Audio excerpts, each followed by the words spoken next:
So that's not confess born again, that's live born again. Let's wrap faith around these things. You say, Pastor, how can I become like this? It's so convicting. It feels impossible to me. No. You get alone with God and you tell him you're willing. You tell him you're a sincere yes.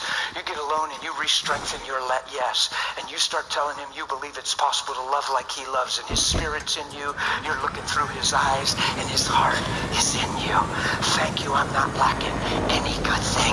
It's your good pleasure to give me the kingdom and I'm willing to walk in it. I just don't want your protection and I just don't just want your blessing.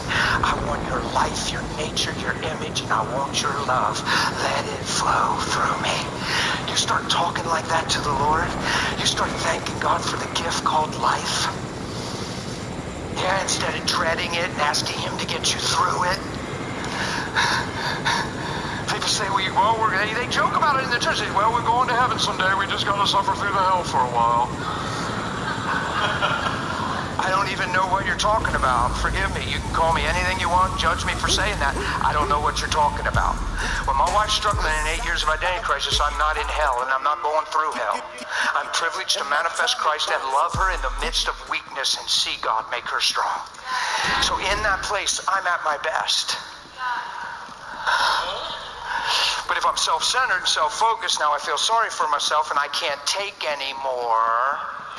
And then I talk to a pastor that tells me I have a short life and God doesn't expect me to have to endure that. Sometimes people don't choose to change.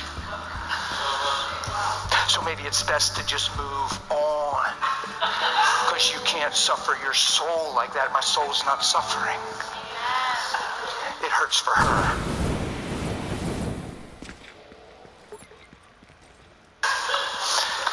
I wish we'd teach love like that because that's how it's in that book.